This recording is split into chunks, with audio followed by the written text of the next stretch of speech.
in Super Legitivision. Super Legitivision, the future of podcasting. It's .com.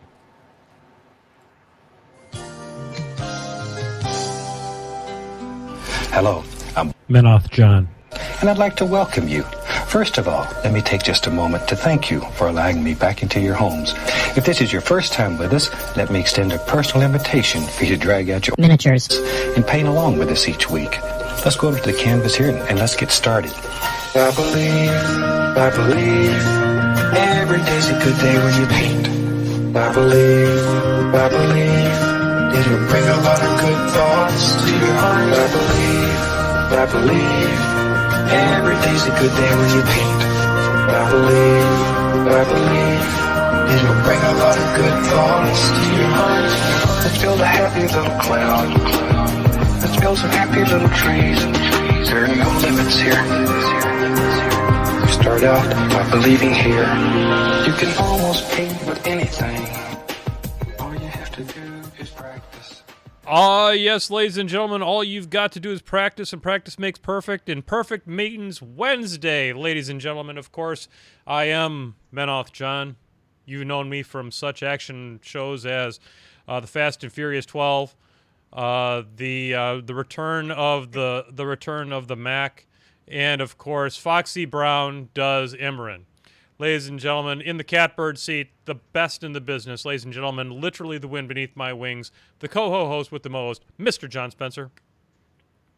Hey-o. Hey-o. Hey, all right. Well, we made it through half a week, and I'll tell you what, fuck these first 3 days. Fuck these first 3 days running. You got that right. Man, I'll tell you what, I love my job, but goddamn, it needs to give its balls a tug. Jesus.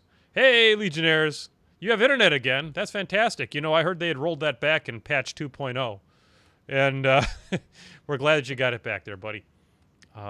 John, this coronavirus, it's going to catch on one of these days. Yeah, no doubt. It is the talk of the town, so to speak. Yeah, I mean, it's like pretty soon, it might not just disappear like a miracle. That might not happen. Are you telling me that we might not be able to have the economy back running by Easter? It's entirely possible that's not going to happen. And I can tell you another thing that's not going to be up and running by Easter, and that's JohnCon, John. And do you see how I did that? I'm a little rusty. Good segue. I'm a little rusty on the segues. I got to tell you that. But the average listening duration of this show is somewhere around a minute and a half. So if I want to get the important shit in, it's got to happen within the first 3 minutes. Got to hit it quick. Do you blame anybody for watching less than a minute and a half? I mean, I can't. For some people it's a thing. For other people, not so much. But yeah, on a serious tip, folks. So we had the Mournival get together, and we discussed. I mean, literally the topic du jour, which is. I'm going to turn this fucking light off because it's killing me. And that's the coronavirus and how it is affecting the, everybody. I mean, it's terrible. It's everywhere. And if you think it's not where you are, you're wrong. It's really causing a lot of people a lot of consternation. Being on a plane is not okay. And I have a lot of really people that are very special to me, including the gentleman up here in the catbird seat, that we're planning on flying in for this year. I can't put them in that kind of danger, folks. I mean, we are planning on shooting for a late August to mid-September reschedule for JohnCon. The thing that this always kind of butts up against, John, as you well know, is the Thanksgiving, because this is we want the money to hit in time for the food drive that's a part of my kids' school, and then we get that into the food shelter and all that kind of stuff. And if we push it much past that, it's going to be hard to execute all that. So we're shooting for that. Now, even if an in-person JohnCon can't happen, the Mournival is committing to doing a virtual JohnCon if it comes to that. So what that means is we'll probably do some kind of the RPG. We'll do that via some type of a streaming type of a deal with Dan and the crew. We'll figure out something to do with an event on Saturday, whether that be a Keyforge event or we stream some War Machine or who knows what the hell we'll do. But we'll figure something out, a virtual event around that we can build some participation in. And then, you know, we'll figure something out. One way or another, we're going to try to drive a little bit of business. We've got some fantastic artwork this year, and I think it's stuff that many of you might want to have a little bit of. It's an election year themed JohnCon thing. It is me as Uncle Sam, giving you the buddy Jesus thumbs up with charity you can believe in, with the JohnCon logo. So. Once again, done by Quade Reed, our fantastic artist that we've used in the past. He is a hell of a gentleman, and we'll get that up probably next Wednesday, John. We'll put that up on the old screen. I did get it done as line art so that I can do it as a shot glass. Oh, I'm in. Yeah, so I think I'm probably going to do some shot glasses this year, and it's been a minute since we've done shot glasses. And with that logo, I think we'll put on the front. That's right. I'm not drinking out of that one right now, but I think with the line art on it, we'll do a JohnCon charity without the year. We'll do the JohnCon, or do you think we should do the year, John? What do you think? Depends if you plan on wanting to get multiple use out of them, or if it's just a 1 year thing. You know, we might want to do the first one just no year, just in case. Yeah. And then if it's a good enough seller, we can do other ones with years on them. But it might become collectible. Yeah, after the PwMJ ones, let's just not be crazy. Let's just. How about I not order 200? Just a thought. I mean, just a thought. Fair. It means that my buddy Al Marshall's casa is well stocked with them. We bought a bunch from you and still have them there. Yep, fantastic. I still got 5 of them up on the bar. I haven't broken one yet. I'm feeling pretty bullish about that. I still have mine, and it's one of the 3 shot glasses I personally own. It's that. I got one from my old boss from the Bellagio, and Secret Weapon Minis makes one. So I'm like, hey, you make a shot glass? I'll buy you a shot glass. Fantastic. Well, we'll probably make a shot glass, and that may be, who knows, that might be the swag we do this year. But so, John, when you're talking about shot glasses, and you're talking about the Painting with Men Off John show, the first thing you might think about putting in a shot glass with this show is Kraken rum, and that's what I've got here this evening. I got a little bit too, but I may have mixed it with something. That's okay. The Kraken rum is still there. It's a law of physics. You can either create nor destroy Kraken rum. Nope. It's like mass. So anyway, on behalf of myself and Mr. John Spencer, hey, Ron. Ron. This is that's not a little aggressive. This is an aggressive rum. This is a rum that wants you dead. Yep. I think my drink wants me dead. They fooled me at the grocery store. It looked like orange juice, but it's some not quite orange juice thing. Oh, like a Sunny Delight kind of a thing? Not quite like that, but I forget what it's called, but it's some, it's got less sugar than orange juice, and it's a little weirder. It is, I would not call that a force blow. No, you call it a blow force. We'll see by the end. I'm sure I'll be feeling no pain, but it's a little weird. Yeah, I started off with this tonight. I was doing a virtual happy hour with one of my colleagues, and I mixed up this thing called a Boulevier or something like that. It's called. It's like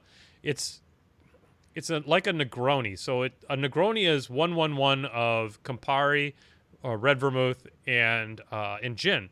Well, you sub out that gin for whiskey, and I did that with the Woodford Reserve, and I'm gonna tell you guys, that's a spicy meatball. It's a nice little drink. It's got a little bit of a kind of that sweet wood edge to it. It's not you like your wood to have a little edge to it, don't you? You want it to, yeah. You want to go just punch it right in the fucking face is what you want it to do, and there it is. It's doing that for you. So, I gave my boss the URL to the YouTube channel. So it's been good working for you, Starbucks. Hey, Ron. Ron. So it's funny. Donut Works knows about this one. They know about the other one, but not this one. It's all right. This is like this. This is like the secret police. Hey, one of the things we're going to talk about at some point during the evening is, with all the lockdowns and stuff like that, is some fitness tips, because I've been doing a lot of walking, and that means that you might want something to listen to, and my recommendation is not a new one, but it's a good one, and we'll wait for that for the media section though. And remind me, John, if I'm a little in the bag, that hey, John, remember that podcast you were going to talk about? That podcast. Okay. That podcast. I'm going to write down a note. That's probably good. Because my drink is aggressive, and I might not remember. Yeah, there's a lot of aggression right now, but I will feel less aggression by the end of this podcast. I promise you that. Oh yeah. So folks, like we talked about, JohnCon's postponed. Keep your eyes and ears peeled for your local Panning with Menoth John Wednesday night extravaganza, because this is where you're going to get most of your details. John, were you aware that there's a site that's catching on? It's called Facebooks. I've heard of the Book of Faces. Yeah, the Book of Faces. We have a Faces Books page, and on that page you can see our faces. And get over there and subscribe, or jingle, or tweetle, or whatever you do with that. And if you follow us, what you'll be able to do is you'll be able to get information about things like JohnCon, or me and Rich are working on a thing that we might do a little bit of a streaming thing to raise some money for buying some masks for a hospital. Oh, okay. So we've got a line on. There's a guy we know, one of these deals, and they may have some masks. So if we try to raise some money if it turns out to be legit. If it's not legit, they can go die in a fire. But anyhow, speaking of not dying in a fire, I want to reach out here to I got a message from Austin Gardner, friend of the show, and he wanted to pass along about a family business that's having a little bit of trouble thanks to the COVID. They do a lot of their business doing cons and stuff like that, and I'm gonna I think it's Badali Jewelry, and it is BADALI jewelry.com. And I don't know how, if you can type that in the internets, that'd be great. BADALI jewelry.com. They have interesting, fun little jewelries, if that is a thing that you like. And some of them are maybe what you would say of a fantasy type nature. Yeah, they got Brandon Sanderson novel right on the front page there. Yeah. And some of it's very, very beautiful. The necromancer ring for gentlemen is pretty badass. Now, I don't think that I would be a necromancer now that I think about it, but somebody might. There's a ring of the Nazgul, if that is your wish. There was one ring to rule them all, but they'll sell you this one. And it's not the one, but it is of that nature. You could get a class ring from Miskatonic University. Oh, Miskatonic U. That's right. Faith Hope. They got some legit stuff here. Some legit stuff. Very cool. It's very beautiful. It's a family business, and I sure hope that the Brushheads out there will get an opportunity to. I'll have to put that in the YouTube link. Absolutely. So that people can see that in the future. Look in the links, and remember, folks, if you hit the subscribe and the bell, 64 kittens will get their wings. And they will dine upon the blood of an eagle. So. And the prices don't make me spit out my drink. They're like, okay, understandable. Yeah. So, folks, get on over there. Check out this. This stuff's badass, and you'd be supporting a lovely family business. And these are tough times. These are tough times. Meanwhile, Delta Airlines is probably getting a gajillion effing dollars to go jam up so someone can pound a ton and a half of salt up somebody's ass. God, I hate the world. Ugh. We got to look at the positives. Maybe some positives come out of this. People are a lot more aware of what's going on now. It's kind of hard to hide your faults nowadays. Yeah, it is. Well, I will say this: for all their faults, especially Schumer, it does look like they managed to get at least some level of oversight into it, and that's a big deal. So now we won't have to wait 6 months. let me do the math on this. 6 months, and that puts it out to 9. So we wouldn't find anything out until probably the election was frickin' over. And Yeah, anyway, because that was some shenanigans. What was attempting to be happening there?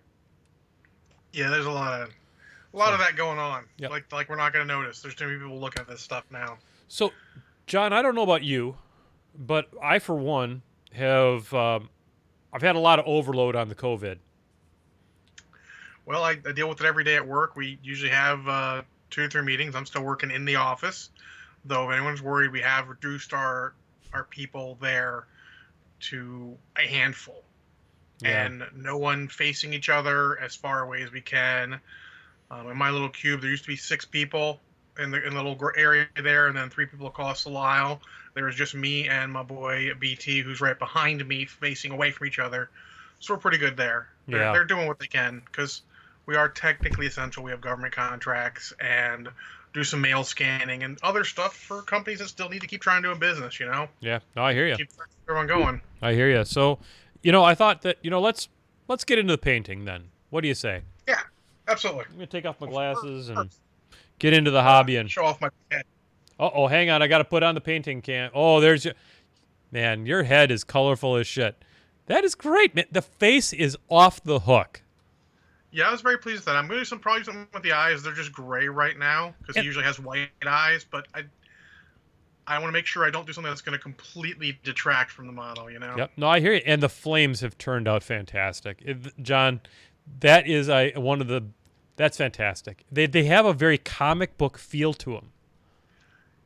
That's sort of what I was going for, trying to keep it comic-y and all. I went with sort of an alternate scheme for him. Normally he's orange instead of blue. Yeah. But I felt like that'd be too much, and honestly, Arnim Zola has the exact same color scheme, and let's try and keep a little different. So. No, John, I think that going with the blue-purple is a much better decision because it makes the flames pop just a lot harder. That contrast between the warm and the cool is fantastic. Hey, Nevendar, thanks for joining us, man. I'll tell you what, if there's a brushhead that gets most dedicated in the middle of the night award, dude, that's amazing. Well, here we are. We're on the painting cam. Tonight we are going to be working on. I think what I need to paint some zombie fish, John. Zombie fish time. And so these are the zombie fish, and I'm going to try and get here. I'm going to get dangerously close to crotch cam here. Oh. So I think I've avoided it successfully. And for those of you who are OCD, I apologize for the lines not being set up orthogonally with the frame and all that stuff. I apologize. But so here's what I've done so far. Let's talk a little bit about the color scheme so far. What I wanted to do is I wanted to have kind of a washed out version of my other scheme, which is which has got a very more vibrant green to it. So I wanted it to be more washed out. We started off with a zenithal shading, just like we always do. We've got a lot more white where the light's hitting us and that kind of stuff. What we're going to do, what we did after that is this was actually in the swag kit from an Adepticon, Moment of Silence for Adepticon this year. And it's a kind of a green-gray sort of a primer, which acts an awful lot like a wash almost, or a pre-diluted airbrush color. And because styrolene is made for airbrushes. Yep. And so what I'm doing here is on the scaly bits, I'm doing that. Then I'm coming back with bog moss. Because is there a more bog trog color than bog moss? I don't think so. If there is, I haven't heard of it. Yep. And that's what all the skins are. The skins and the spines and such are bog moss. Now, what I'm going to do next is I'm going to there's basically 2 sections left. I need to take and pick out the kind of the bony bits here that are that run along the top and their face, and there's their leather loincloth I need to do something with, and then there's all the little details, because the thing that makes these shamblers kind of special is there's just a lot of detail around, like pierced flesh and wounds and things like that. And I think what I'm going to probably do is come back with a kind of a pale pink flesh color. Now, maybe that's not necessarily what you might expect from a fish, but what I wanted to do is I wanted to have enough contrast from the bog moss to actually kind of stand out a little bit. So I'm going to use for the seaweed, I'm going to use a very vibrant green. I'm going to use what it's called Envy Green. It's a Minotaur airbrush paint.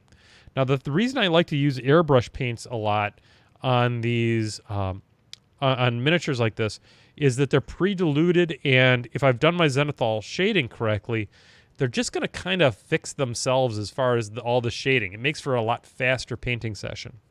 Mm-hmm. So I'm going to do that, and I'm going to put the seaweeds on the models that I have all this other stuff done. Then I'm going to turn back to the styrolines, and my goal is to, at least tonight, get all of the scale work finished on these guys, which is 2, 4, 6, 8, 10, 12, 14, 15 models, while we talk about life, liberty, and the pursuit of whatever.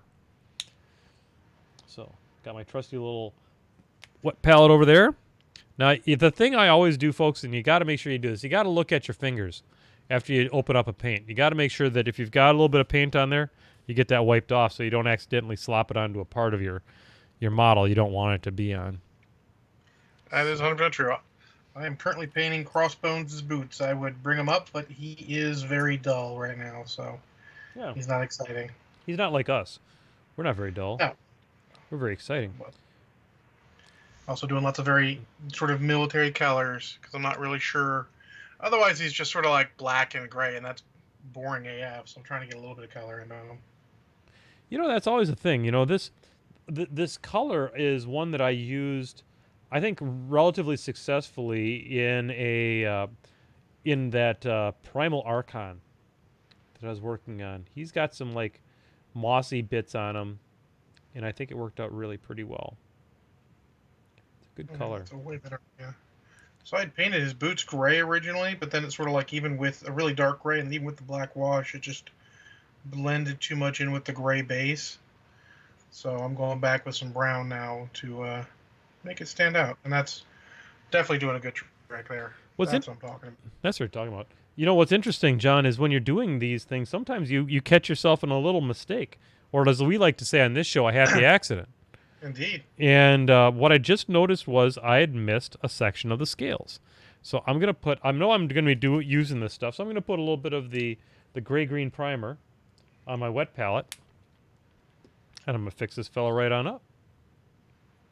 I think as soon as I start painting something that's more like what you're doing now, more of a group of models with a similar paint scheme, I'm going to get my wet palette out. I haven't broken it back out yet. Because I'm painting a lot of one-offs. Yeah, so, and when you're painting for a game like Crisis Protocol, that makes a lot of sense. Yeah. So, but when I get to the Legion guys, which are on the list, that's all the longer it took. I'm kind of happy that my work isn't shut down, because that means I get to continue to work and make money, and that is good. Yep. But on the other hand, man, I got a lot of stuff I could do with that time. Let's just say, if it happens that I can't go to work, I'll be a little upset about the paycheck, but you know what? I can thrive a little bit, and man, I got a lot of stuff to do. Yeah, I hear you. And it sounds like at least from current discussions, unless Lindsey Graham fucks everything up like he likes to do, there should be some relief on the way for folks that are having some employment distress. Yeah, absolutely. I've heard of people. Our local game store, of course, had to close. Yep. I was actually home Monday, so I got to listen to our governor's speech, and he had a pretty good point there. It's like, despite me telling you not to, you all went out to the cherry blossoms, you're on the beaches at the ocean, you're on the boardwalk at the ocean, so now you can't. Guess we got to get serious about this stuff, because y'all ain't listening. Yep. People are calling it, like, some people are really upset, but it's for not just for your safety, it's for all those people you don't know safety. Think of the people you don't know. That's the thing that grinds my beans about the clown down in Texas. That the lieutenant governor down there that's like, you know what? I'm 70 years old and I don't care. Guess what? That's fine. Guess what? That's fine. Go French kiss a guy with COVID if you want. Just Go lick a toilet. That works well. yeah, I've heard that works out real well for those people. But that's not. You're making decisions for other people. Yep. Stop that. If it was just me, I don't worry about it. But, it's like if my friends are like, when this started, I told everyone, they're like, well, I don't know. I'm like, look, I'm okay with people doing it either way. If, like if Adepticon went on, because, gamers are pretty fearless, I'm like, okay, it is what it is as long as we're taking precautions. If Adepticon didn't go on, I'm like, it makes sense. Either way, it makes sense. But it's getting to the point, if you look at the way that cases are coming in, we can't just ignore it. We got to do something about it. If that means making you not able to, because obviously you guys aren't able to split up yourselves. Apparently, y'all don't understand freedom, so now we got to do this. Yep. Because freedom equals responsibility. And men, ignore the post where people are, where people are talking about, well, the greatest generation, fought for freedom and blah blah blah. They won't give up. Like, no, they don't. They want to live. They deserve to live. And most of that World War II generation, spoiler, they're dead. They were old. Yeah. I mean, World War II was 80 years ago. Yep. My girlfriend's mother is 80 years old, and she's not greatest generation. She's in the generation that followed, which is not the baby boom generation. It's just before. It's that sort of, I guess, they're referred to as the lost generation. Yeah, sort of the lost generation, yeah. So generations are hard because, everyone's like, what's Generation X? What are millennials? I'm like, it doesn't matter. Do you need a label? Get a label. Yep. It's more of a thing. If you want to complain about millennials, you mean a certain type of person, not people just born that age. Yep. We shouldn't lump everyone into that, That's like calling us just a podcast. We're so different than that. We are so not just a podcast. We are what podcasts aspire to be. At least the unknown ones. That looks a lot better. Good, man. Good, just so everyone can see real quick. Do the brown boots are definitely helping break up with the green pants. That's very cool. And that gives me some gray to use elsewhere, so I'm not. That's always a weird thing. I don't want to put too many colors on a model. It's a little trick there. You don't want too many colors on a model because then it just starts to get a little weird. It starts getting a little clowny. Yeah, and the little details don't matter. Like if you do a little bit here or there, not a big deal. It's when you start having big swaths of a color, it starts to get a little weird. Yep. So what is next on him? And I'm not painting MODOK right now, my giant head, because the next step is to go with washes. I don't like going with washes when I can't just focus on them, because, especially not with him, because fuck something up and I'm going to be cursing up a storm. Yeah, that's you're in a really good spot with him. You don't want to. You want to make sure you're putting 100%. You're going to chuck out of this, John. Someone, and I just took care of it properly, online was like, I post in the Marvel groups once a week, so I'm not spamming them with Hobby Streak updates. I don't need to see that. I guess 1 week. Here's what I did in 1 week. Here's all the pictures. Yep.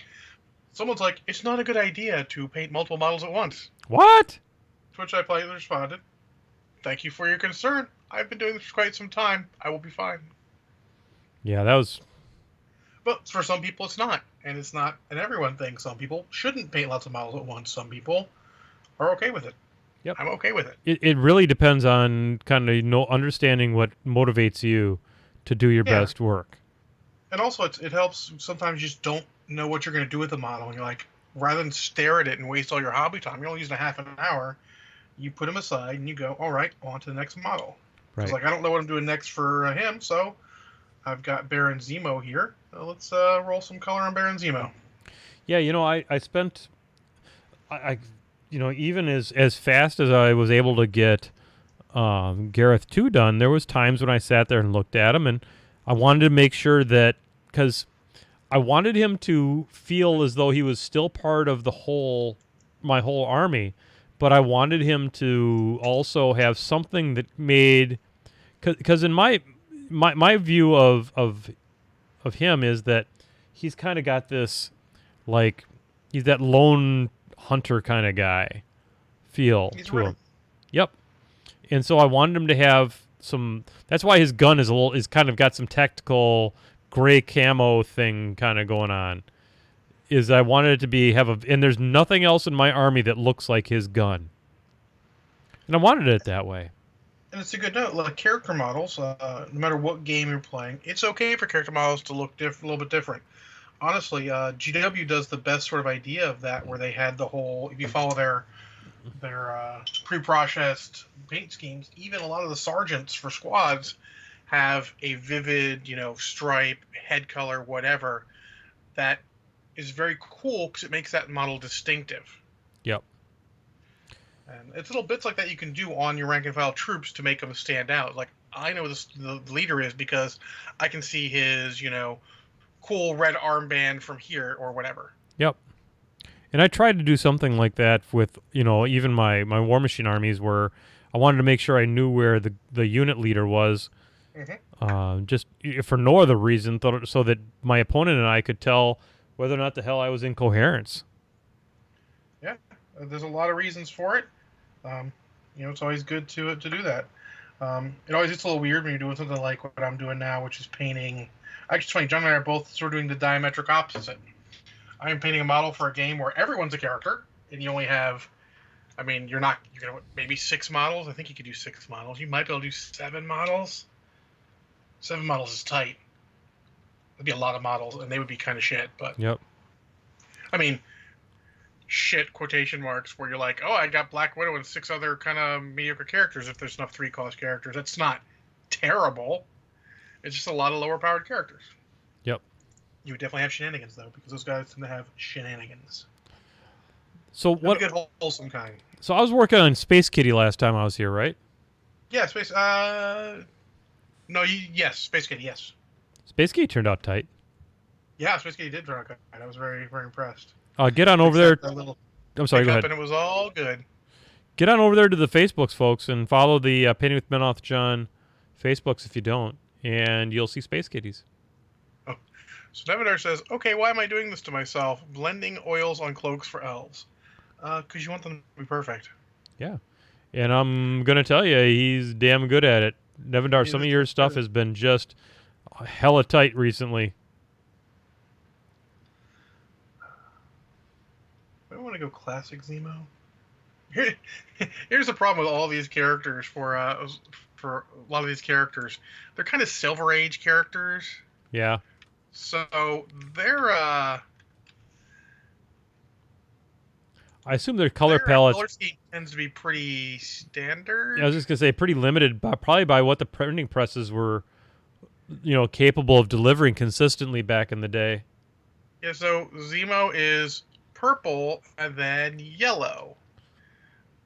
Sometimes up to almost orange, and MODOK is generally purple and orange, and it's like a lot of the same schemes. So. Well, guess what? In your world, you get to make Zemo any color you want. Oh, absolutely. I'm just looking for... I love to look up alternate schemes for costumes. Mm-hmm. Like, I don't know if you guys saw my Iron Man. If you checked out Facebook, you did. He is actually red and silver, like the Silver Centurion, which is the majority of Tony Stark Iron Man I started with. There you go.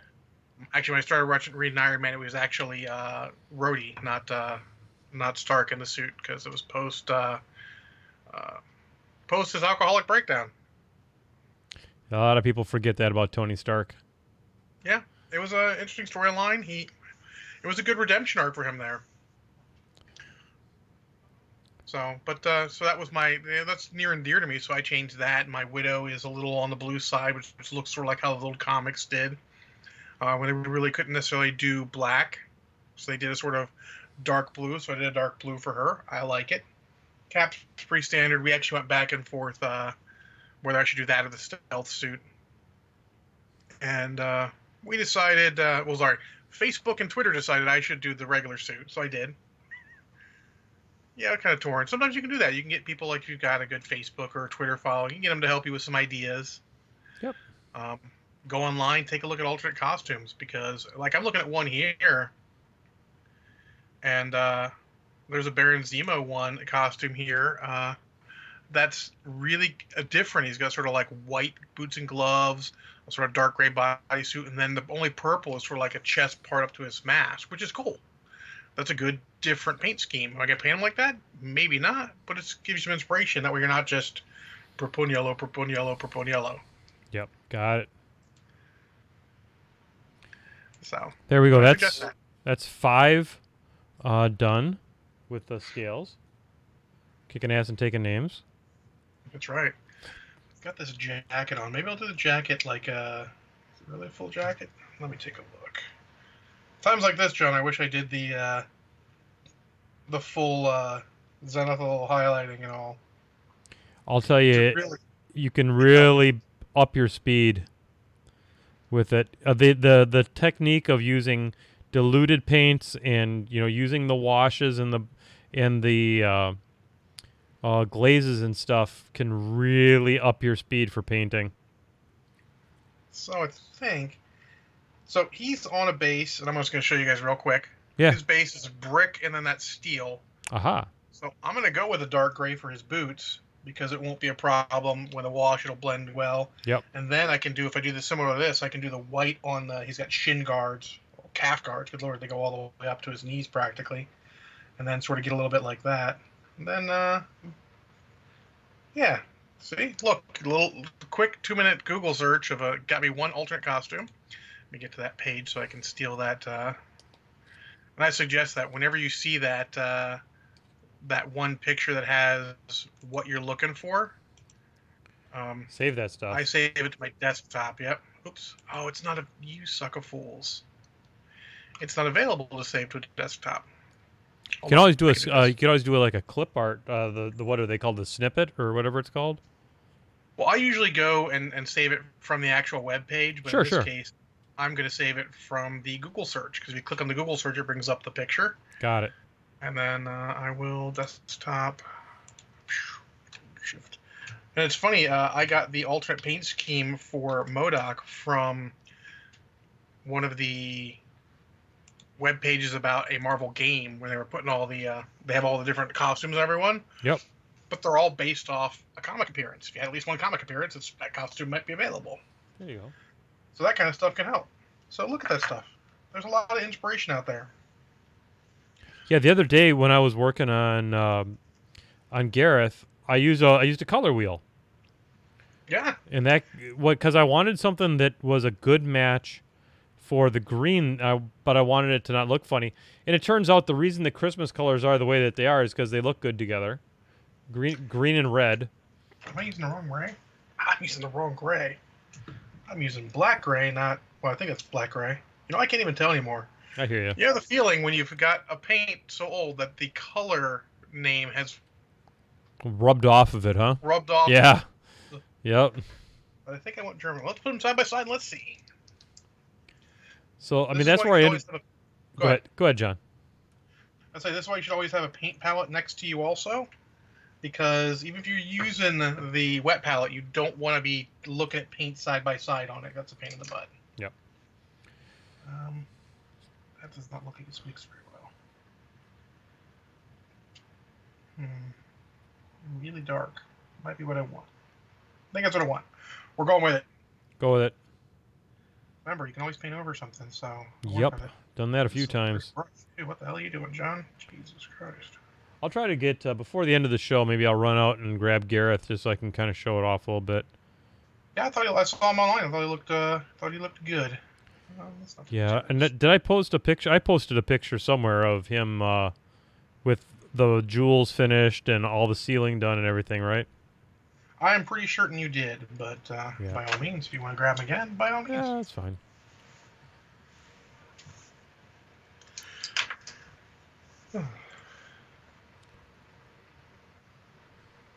Tell you, we were talking, and someone was talking about one of my clients on a meeting call.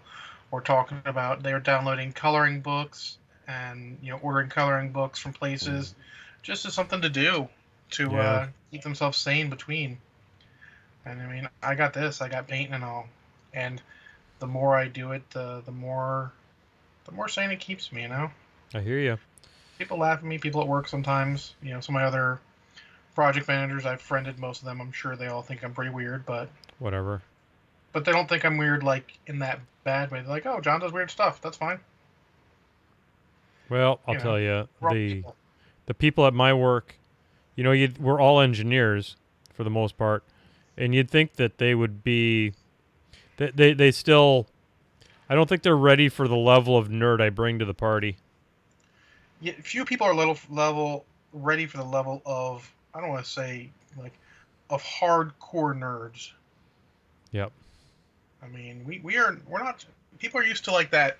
Let's call them geeks. That guy's like, I got this one thing and I am all in on that one thing, and I'm like, man, you're really in on that thing, and Yep. that's cool. But we're beyond that. We're the Yeah. next level. We are actually nerds It- because It's nerd culture for us, and broad that's- spectrum. We know so many things. yep. I mean, if you look at the YouTubes I like to watch, I'm watching stuff about rockets, and I'm watching, Oh yeah. and then board You watch Mark games Rober? and all kinds of shit. John, do you watch Mark Rober?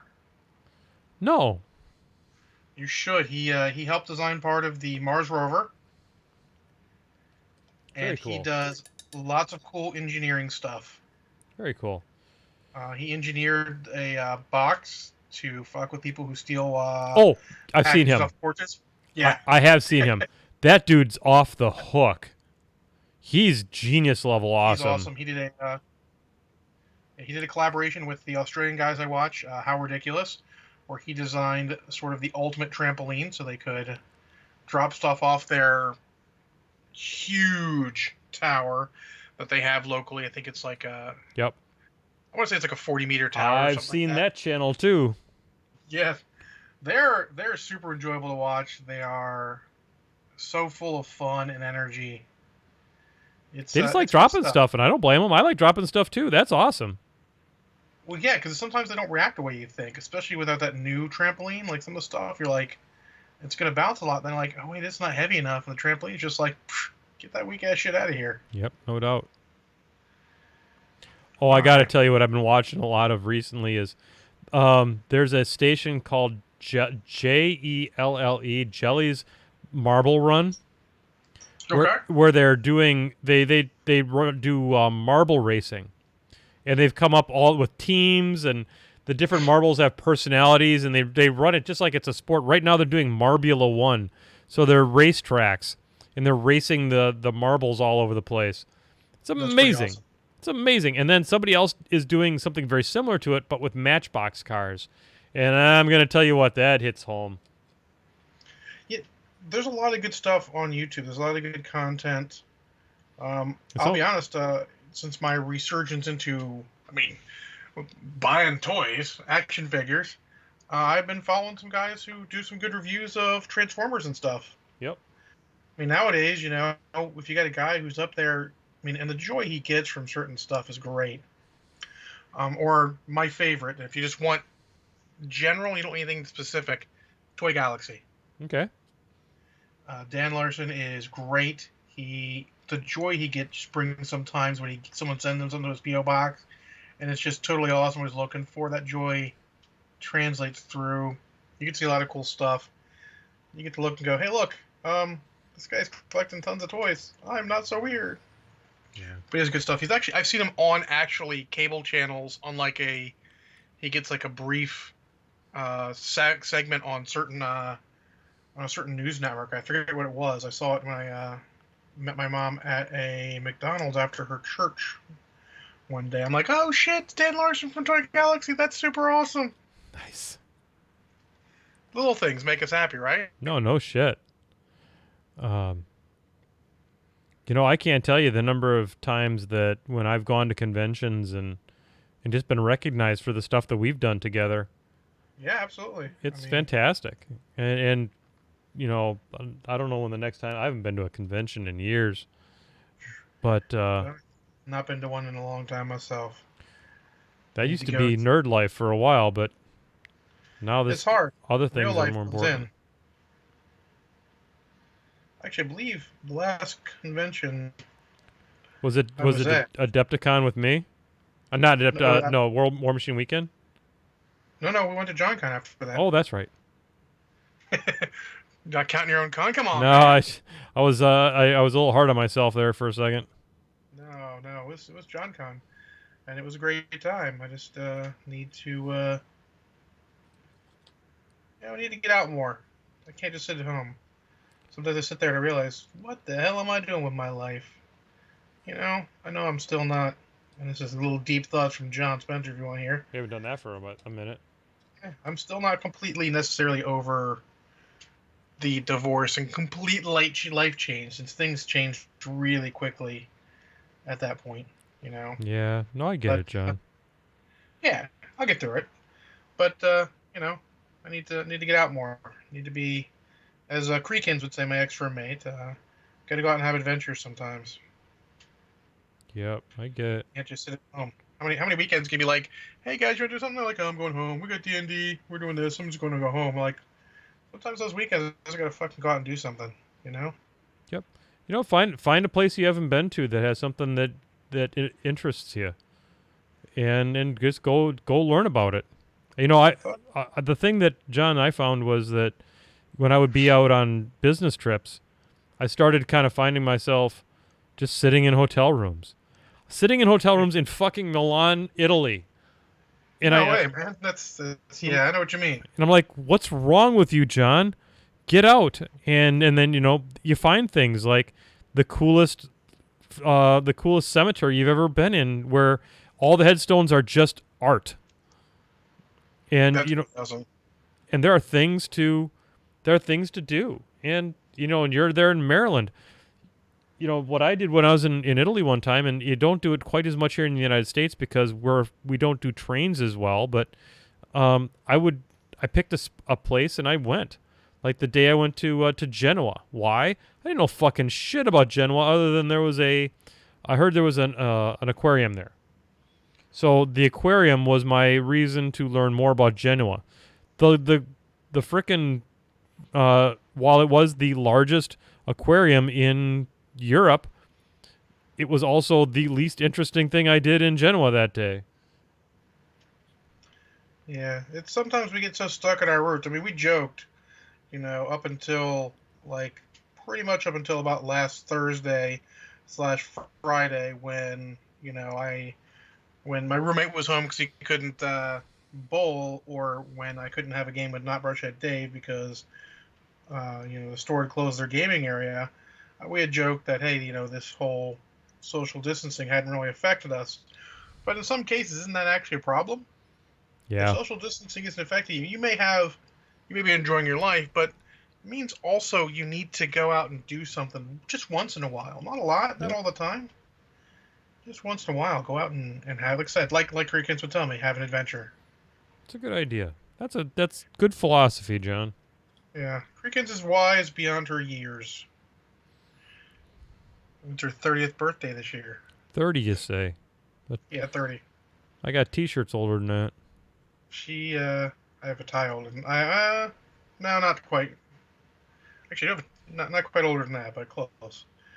But she's going to have a Teenage Mutant Ninja Turtles themed birthday party, assuming we could do that. Fantastic. And in classic, she doesn't want newer stuff. She wants classic TMNT. Nice. You might say, what do you do for a gift during that? Well, she's not going to watch this, so I've already bought her gifts. I've got her the first 3 graphic novels of TMNT from back then, because I know she does not have them in her collection. That is a good gift. eBay is your friend. They're not all in great condition, but I mean, come on. They're freaking pretty old at this point. Yeah, they are. So, get what you can, Got them. They're all sitting downstairs, ready to go. I was pleased. We don't do a lot of birthday present buying between the crew, and all that. Because, you don't want to all be spending money all the time. Honestly, having my friends come out to me when I have a dinner is usually good enough. But, once in a while you get someone a present. Yep. That's nice. Yeah. All right. Well, guess what? I hit my goal. You got as many as you expected done now. I have that coat of the gray green done. It is on every one of the fish now. That is a good accomplishment. Yeah, we've got some good color going up here on I think that deserves. Crossbone. I think that deserves a shot of Kraken. Well, there you go. I mean, honestly, I think right now being an adult deserves a shot of No Kraken. shit. Yeah, I've been monitoring my alcohol intake because self-medication is something that's a little bit too easy to fall into. Absolutely, everyone should be very careful to not go too crazy. You may be at home, but doesn't mean you don't need to. Yeah, you don't need to imbibe too much. Someone joked that, like, John, was it one day I had to go home early because I had to cover the late shift, Yeah. and they're like, "Oh, John, you can just have a drink when you get home." I'm like, "I cannot because I need to work till late," and they're like, "Oh, no one will know." I'm like, "I'll know. I'm a Yeah. goddamn professional." Yep. And while the jokiness is, I'll get almost no one contacting me, and it probably wouldn't affect anything, but still, you gotta be professional about it, right? Absolutely. No, that's I mean, one of the things that my VP asked me to give some tips on how to work from home because I'm kind of considered to be the guru of working from home because I've been doing it all this time. And the first thing I said was routine. You got to stick Mm-hmm. with a routine. You got to get up when you're going to get up, and you got to get up and take a shower, get your shit together, get dressed, or else you will not perform at the same level you're used to. It's Yeah, everyone's like, "I'm gonna go and work. I get to work in pajama pants." I'm like, "Don't do no, that. no, don't do Dress that. yourself normally." You want to be treated like a grown up. You got to behave like a grown up. Like, if I was gonna get up and I like, "Hey, John, we really need you to cover a short period on the phone, just take some messages." Sure, I'd do that in pajama pants, maybe. If you're doing a favor for somebody. But if I'm working, get dressed. You Yep, don't have to be like fully everything, just dressed. yep. I mean, This is what I wear to work. It's a frickin' Star Wars T-shirt and some blue jeans. Well, as it I mean, turns I'd wear out, this to work. It's a JohnCon T-shirt. oh shit, man, Like, weird. product placement, baby, product placement. That's what it's all about. All right, so we're gonna do just a little bit. We got 10 minutes here before the media section, so we're gonna put a little bit of bone color on these bones. Need a good. Crossbones is coming along. It's some gray on like his armor, both his knees, and he's got knee pads, shin pads, and then like the top of his foot armor. I did all Okay. that in a sort of darkish gray, and then his vest's a darkish gray. I'm not sure that's going to stay. Sure, I think the vest might become like a dark blue or something. sure, makes sense. But sometimes just throw colors on there, see what it looks like. Yep, and if you do them thin enough, you don't have to worry about it. Absolutely, you should always be thin in your paint. That's right. ABT, always be thin. Oh snap! But also, you sometimes just gotta look. Maybe you like it, maybe you don't. Like, not necessarily a fan of how the vest turned out. Yeah, But I'm doing things as I think about them. I had that gray going, just go with it.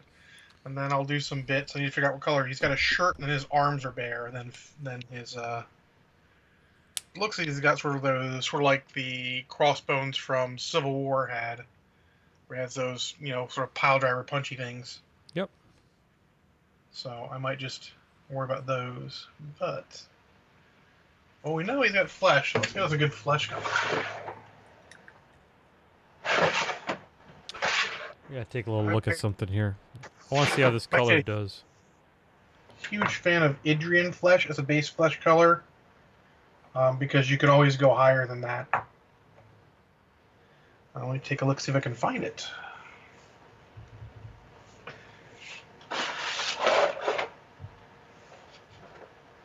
Sanguine, Midland, everything but apparently.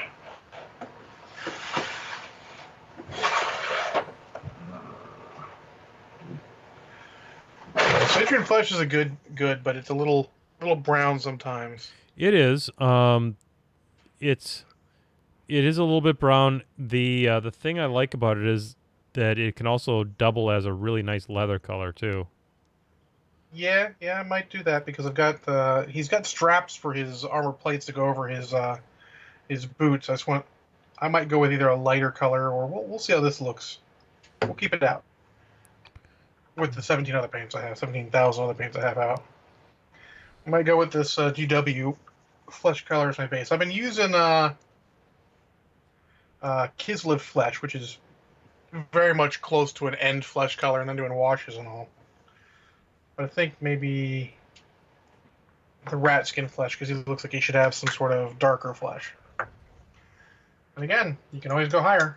Just don't pick the lightest tone you can. Don't go straight for the, super pale flesh color to go as a start. It's a very red flesh. Very red. So Legionnaire says that that's what he hated about his old job is it was always so exhausted, never had energy to do anything after work was over. Yeah, you gotta, sometimes you gotta work what you gotta work, but you gotta be careful of jobs like that. My old job, work until God knows when. And not being able to make plans every day, or having to cancel plans because you gotta work late suddenly. You gotta be careful. It's tough.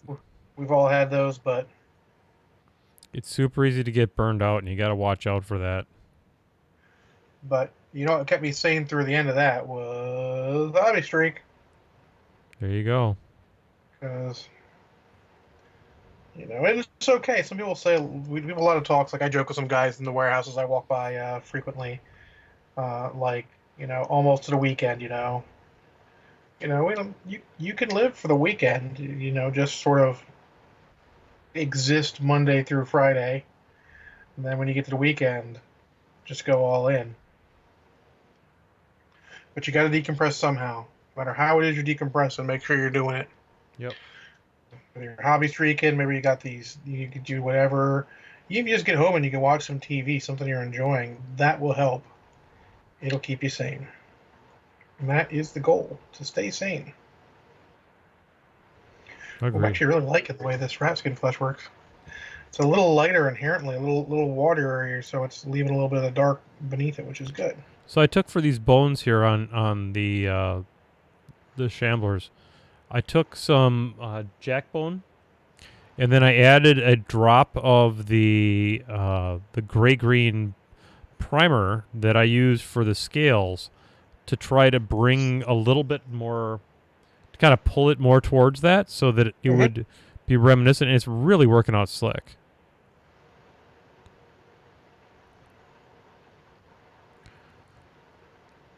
And folks, this is the Swamp Shamblers are it's a 20-person unit that if you're lucky you'll get 9 of them out ever.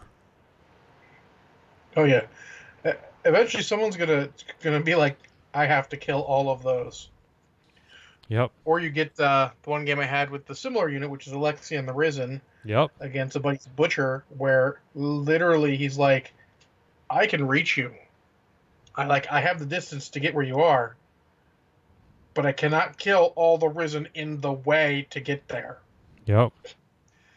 Because I just, that was my Planet of Troops army, if you remember from Mark II, where it was just like, I have Mad Hammer and a single driller, or not driller. I had a basher and troops, all of the troops. It was like 2 units of halberdiers, 2 units of press gangers, forge guards, just Lexi and the Risen. It was just sit back there and late game, clog up the battlefield and let the Mad Hammer shoot some fuckers. It's super enjoyable. Granted, it's probably not exactly what was intended for the game. Probably not. But there's a lot of not intended for the game in the game.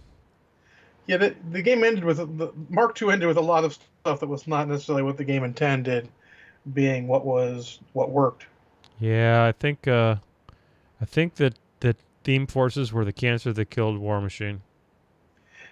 I'm still not a fan, but then again, I don't really play anymore, so I don't have a horse in that race anymore.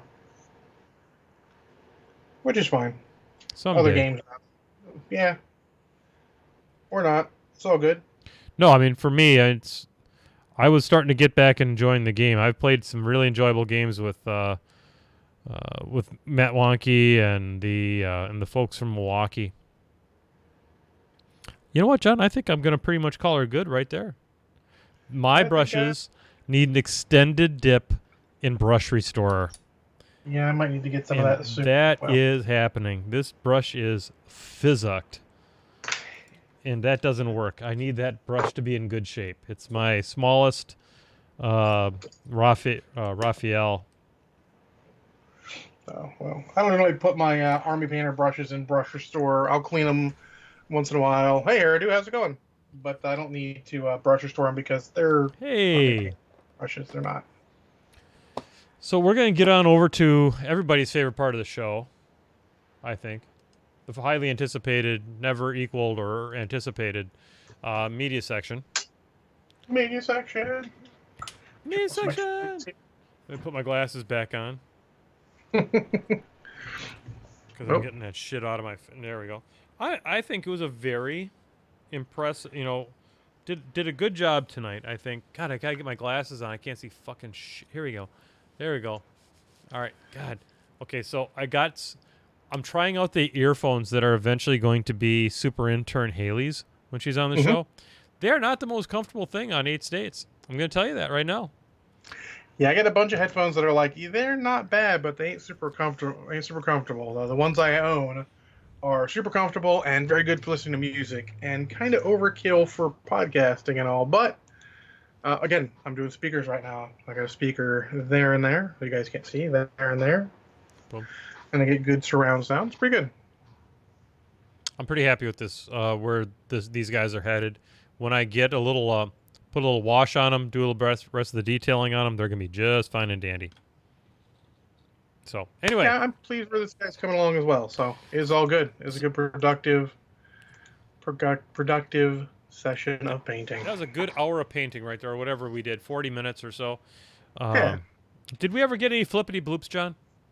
I do not know. Let me see if I can find the thread for that. I think it was actually under your Facebook, not under... Uh-oh, we did. We Let's get them real. We got a whole shit ton. I'll tell you what, folks. This is a lightning round. We're going to put it back on the face cam real quick to do the flippity bloops because I don't want to take away from the media section. All right, so real quick, lightning round flippity bloops. Yep. So, Rich Broutman asks, Foxy Brown walks into a bar. What does he order? Foxy Brown, he walks into a bar. First of all, he is clearly the bon vivant, if you will, of the group. He will walk in and he will have a Negroni. I think that he is a cultured, if they say, is a cultured type of Marcinelli, and would order a Negroni, the official drink of the Milano. Yeah. Fair enough. There you go. Nathan Scott asks, are you excited for Warcaster, and which model are you most excited to paint? Yeah. No. I think I can answer for both of us. No, and No. I mean, all the models are fine. There's nothing wrong with the models, but the closest to one that excited me was that Dusk Wolf or whatever, that the brown coats. I'm going to call them the brown coats. I don't know what the real fraction name is. Is that the one with the brown railgun? Is that the one with the railgun? Yeah, I'd paint that. Yeah, that looks cool. I'd paint that. Honestly, we're at a point with those where we'd paint, but it'd probably be a Jack or a really cool model because other stuff looks. I mean, I want to say it looks like stuff they've done before. Like John, if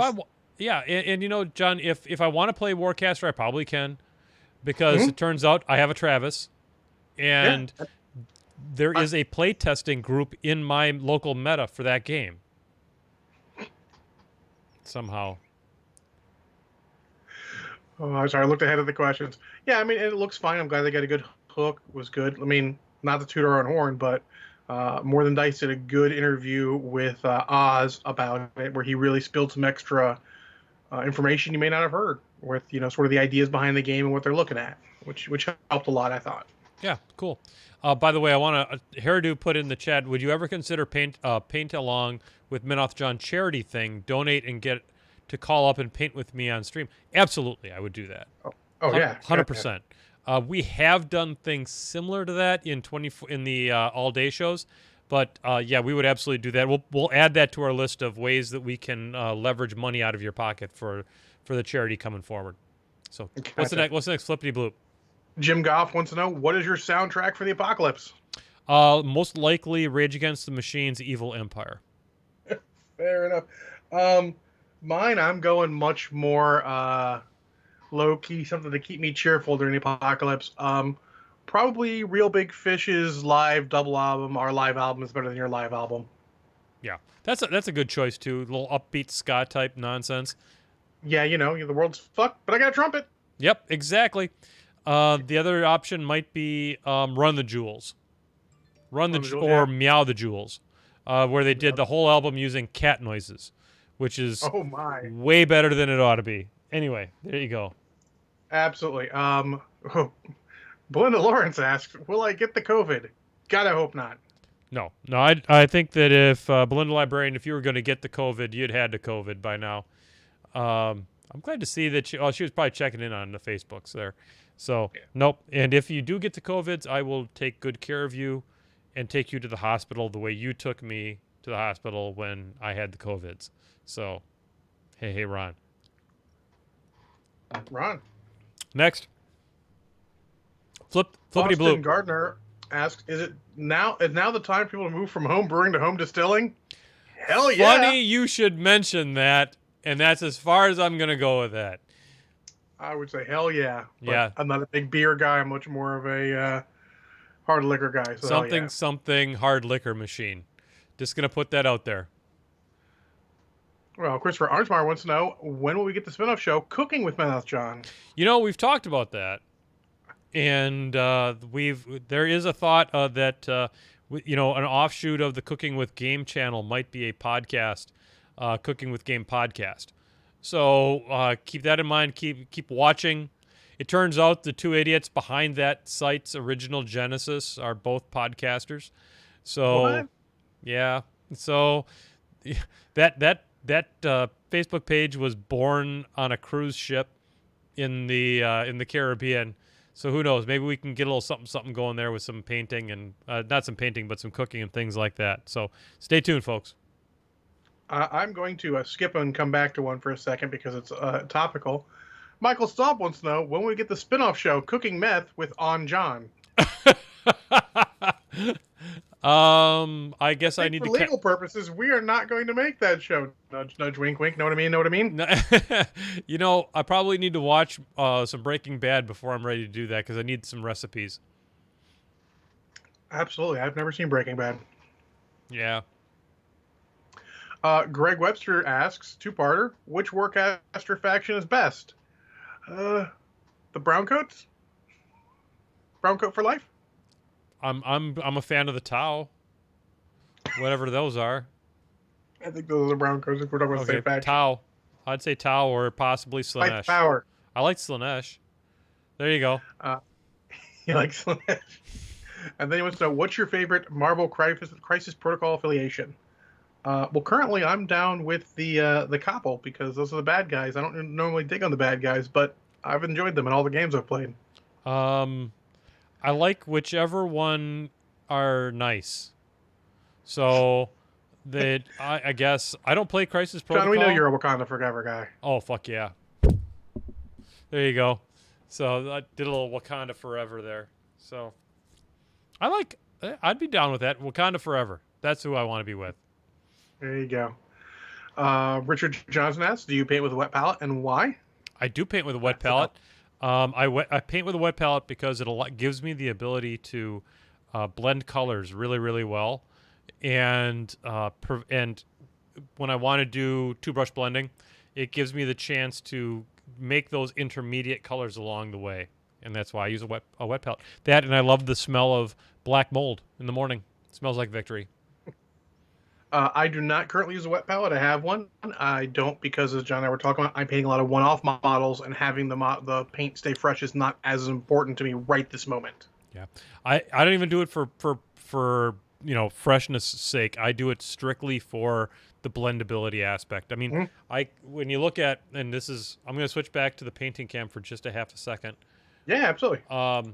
If you look at what I did with the feathers on this guy, I can't do that without a wet palette. It's not a great picture, but I think you can get a little bit of the idea that it goes from a very light arcane blue to a purple to a dark blue at the tips. And I can't do a great job of creating those blends without doing a wet palette. True. One man's opinion. Yeah, absolutely. Oh, so this is actually maybe even an episode. He was show us your process for cleaning and prepping a model before you paint. That is definitely not a flippity boop. That is a full episode idea. I'll have to get a new model to do that because I don't have anything that's like in a box right now. But I would be willing to get a Dunian Archon and probably do that on the show because I think that's a real pretty model. And I think that I could demonstrate a lot of different techniques on that model that I think would be really helpful. So flippity bloop. Fair enough. How do you choose your colors, and do you use a color wheel to prep in advance? I don't use a color wheel to prep in advance. I think that the times that I've used a color wheel have been to say, like, I have a color that I know I want to be a part of that model, and I need something that is going to work with it. In the case I'm talking about Gareth's loincloth. If you get on over to Painting with Menoth John Facebook site and look at the colors, you'll notice that there's a green loincloth, and I wanted something to give it a good contrast. So I went with the opposite side of the color wheel, and opposite of green is red. And so I picked a red color. Like in that case, I believe I used opposite of a Gnarls green. I used a bloody red from Game Color. And that, along with doing a little bit of highlighting and shading, gave me just exactly what I was looking for. How do I pick a color scheme? A color scheme for me is when you're talking about a guy that has like 5 or 6 armies total, it's the easiest one to talk about is my trolls because a lot of it was copied, but I as much as I appreciate the job that Chris Miller did on the original ones, the yellow and pink I didn't think made the pink pop hard enough. So I went with purple, which is, when you look at the color wheel, pink and purple start to be close to opposites on the color wheel. The red and green, and then as you kind of switch over into the purples, you can start seeing some of those shades. And I thought that the purple skins worked really, really well because I knew I wanted to have the purple as the pink, as a part of the theme for breast cancer awareness and that kind of stuff. So sometimes like some slacktivism works into it with the breast cancer awareness thing. But I don't know, John, what are your thoughts? I would say I can sum up my color choosing as in, fuck it, I'll do it live. Yeah. And I will use a color wheel once in a while just to sort of see what colors are available opposite that, just to sort of get some, just to make it pop, just to get some different on there. But I'm also a big fan of the color triangle, which we don't talk about enough, where you want weird colors at a triangle to keep your eyes focused on the model. That's actually, I think, bigger sometimes than your color choice, is making sure you don't just go too crazy. And you have colors to keep people focused on your model. Yeah. And I try to talk on the show why I'm picking a color and stuff like that. You know, like with these zombie fish, I'm picking intentionally duller colors, and I still want them to be visually interesting. So what I'm going to do is the detritus that's on them is going to be the highlights. That's where the color pop is going to come from. Then that's going to make the dullness of the rest of the model even more emphasized. And then Rich Johnson also asks, last question, do you decide in advance how much time you're going to put into a model? I have a broad idea. Is this going to be a model, like a hero model, or something that I really want to be my best work? Or, I mean, the zombie fish are nice, but I'm not going to spend as much time on every zombie fish as I did my Primal Archon. That's just not going to happen. So what I do want it to be is I want it to be representative of what I'm capable of with my work. So I will give it enough. I won't just slough it off, but this guy, my little Boker, he's going to get more love. He's going to be the hero model of this unit. Mine, it takes as long as it takes. I paint in basically half-an-hour chunks, and I'm usually painting 2 to 3 models at a time. And it takes as long as it takes. If it takes a week, cool. If it takes 2 weeks, cool. If it takes a month, fuck it. That's cool too. Yeah. as long as it takes. Yep. Any other flippity bloops, John? That is all of them. But I want to note on your life events here, it says that April 4th, 2012, you gave a crap. I did. Once upon a time, I did give a crap on the 12th. I'm not sure I gave a crap much after that. I can tell you that for sure. But I saw it there and I figured that was worth mentioning before we go into actual media section. Indeed. All right, folks. Well, this is going to be a bit of a... I apologize for eating up the media section there, John. It would have been perfect time during the hour of painting that we did if we had covered off the flippity bloops, because that would have been more normal. But, you know, we're just getting back in the swing of things on flippity bloops. We will bring that back, folks. We will be asking those on Wednesday nights. We are seeing increases in subscriptions again, John. Awesome. We're rebuilding the empire, God damn it. It's okay. Hindsight's 2020. Oh, excellent. All right. Well, I started my next film / media series. Did you start watching Star Wars from the very evil beginning? I did. I watched Star Wars Episode 1, The Phantom Menace. I'm sorry. Let me tell you, my first overall thought, that movie's not as bad as we give it shit for. It isn't. That movie is not near as bad. The movie loses its shit in Episode 2 and 3. But I would even say that, I mean, we're looking at this.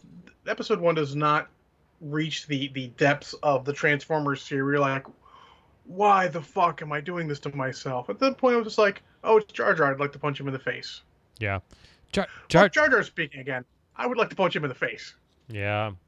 Jar Jar's a problem. Jar Jar is actually the biggest problem with Clone Wars, too. If Jar Jar was not in Clone Wars, that show would be literally perfect. Yeah, this is just, so obviously everyone knows the plot is. It's the interesting, and this is really should just be a prequel chapter in a greater book. If you wrote, you know, Star Wars, you know, the fall of Anakin Skywalker, this would be a chapter of... Yeah, you're not wrong, Crimson. Prequel. You're not wrong, Crimson said, the Phantom Menace isn't so bad. As someone who just watched every Transformers movie. Fair. But, really but it's not good. Let's just not delude ourselves and thinking this movie is also good. It is not. There are only a handful of scenes that are worth a shit of rewatching. The acting, aside from a handful of people, and that would be Ian McDiarmid, who plays Emperor Palpatine, just Senator Palpatine, who is he is not getting enough credit. He is great in this. He bounces between cheerful and nice. Like, I trust this guy too. That guy's a piece of shit and he needs to die. Yeah. And then, I mean, honestly, between him and Liam Neeson, they put it on their shoulders. They carry this movie. Oh, yeah, for sure. Ewan McGregor's not quite hit his stride yet. He's a little off, but it makes a sense. It gives you the idea that he's a young Padawan. So I guess in hindsight, it's fine. But at the time, you're like, is he really? Natalie Portman, whatever. Really? Jake Lloyd is fine. He's a kid actor. He's okay. It's not his fault. It's the writing's fault. And the writing on this is pretty poor.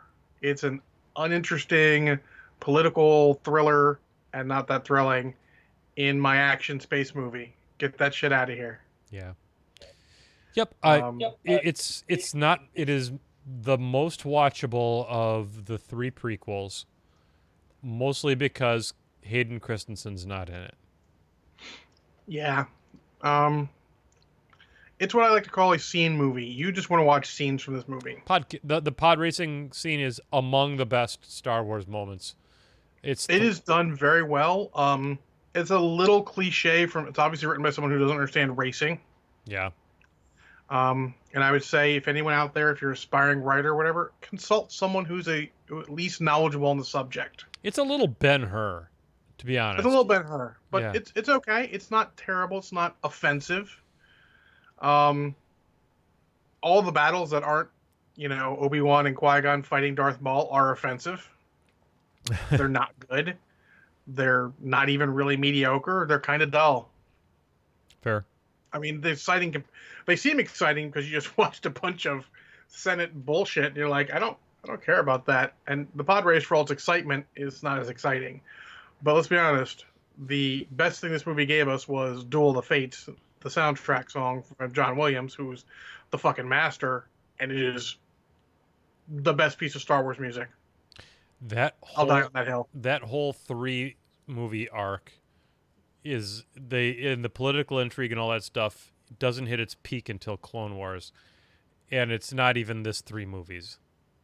Yeah, it's it's not terrible. It's not even really bad.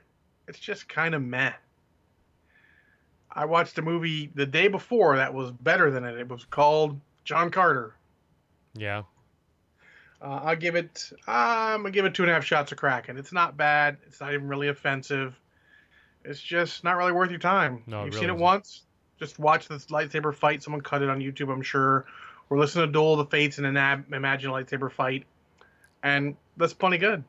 So, John, I decided that, like you, I should start taking some themes in what I'm going to watch. I need to take the media section a little bit more seriously than maybe I have in the past. And so I've decided to watch a series of movies, too. It's maybe not as celebrated nor as well known as the Star Wars saga. Of course, I'm talking about the DeathRace saga. And so this a day ago, I sat down with the boys, and we are all in full down lockdown mode here at Casa John. So I said, children, there's a movie you haven't seen yet, and you're 16 and 13, or 16 and 14. It's time. I'm going to introduce you to Roger Corman, because somebody has to, and it should at least be your father. And so we booted up Death Race 2000, the original classic 1975 movie starring David Carradine and Sylvester Stallone. David Carradine playing the titular hero / anti-hero of the movie, Frankenstein, with a hand grenade. His hand was literally a grenade. I can't believe he got through that line without totally losing his shit. Gratuitous boobs, just out of nowhere. A point system for running over people that culminated in the highest point system of points being awarded to the elderly. It's low budget. It's a dystopian future where the president of the United States has his summer home in China because, and Europe is horrible because France is horrible because they ruined the economy of the United States. It's a little bit too timely right now with the current administration's hatred of Europe. Yeah, it's a little rough, but it is schlock gold. It is. My son Charles looked at me and said, I'm used to terrible movies not making any sense at all. This actually hangs together as a movie. And I go, it does. Yes, it does. It absolutely does. Back in the day, they took their B movies seriously. They didn't just throw shit at the screen to see what sticks. They're just like, we're going to make a movie. We don't have a lot of money. We have a coherent idea of what's going on. The original Mad Max is the ultimate $1.99 made for a $1.99 movie. They paid the motorcycle gang in beer. Yes, and they made that whole movie for like nothing. And it is not the best Mad Max, but I'll tell you what, on a per dollar basis, it's up there. Oh, it's groundbreaking for what he did. It doesn't. Some movies doesn't matter how good it is. It's groundbreaking for what you did with what you were given. That's why we hate Cats so much. Yep. And Roger Corman, bless his heart, has made some terrible fucking movies. But, oh God, yeah. But this is not one of them. This is Death Race 2000. You can point to the entire auto duel genre of board games and video games, and they have their roots in this movie. This is the movie that gave us Car Wars.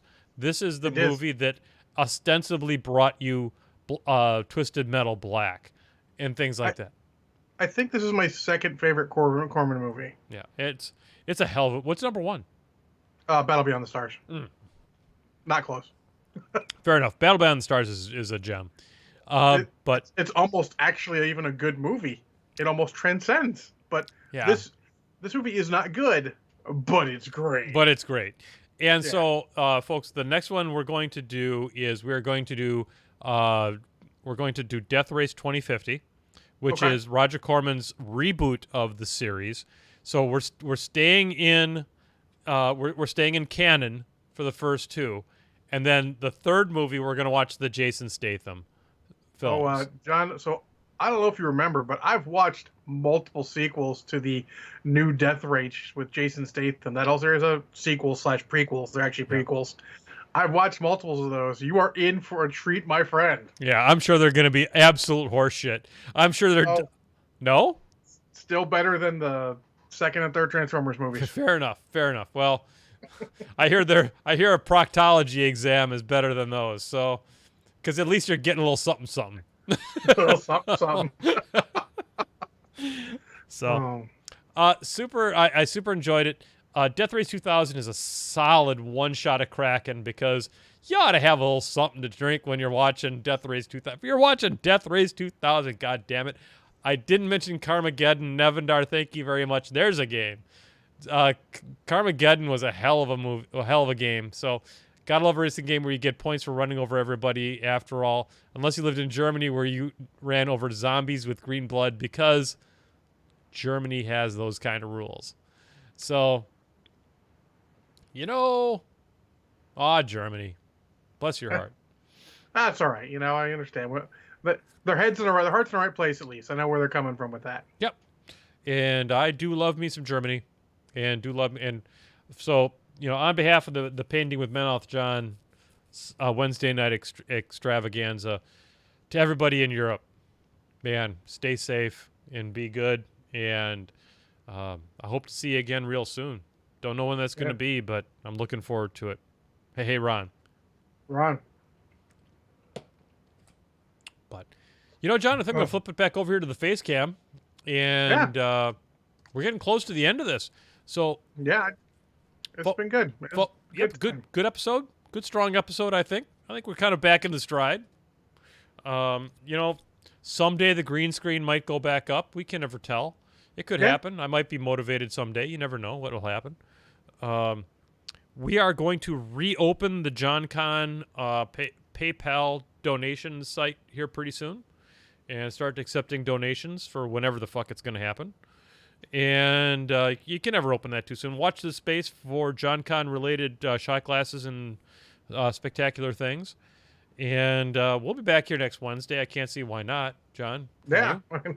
I got nothing planned. There's no Transformers TCG night while we're all on social distancing, which is fair.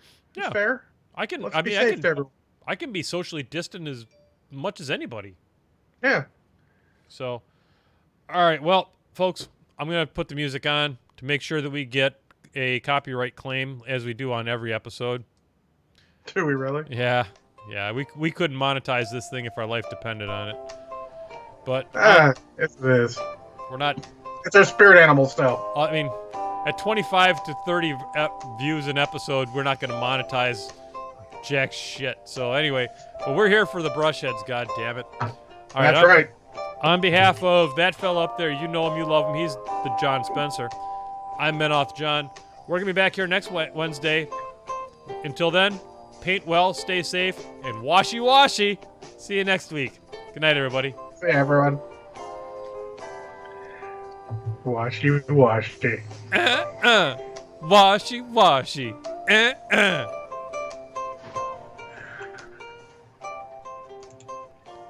Can't get your fucking buffet without a washy, bitches.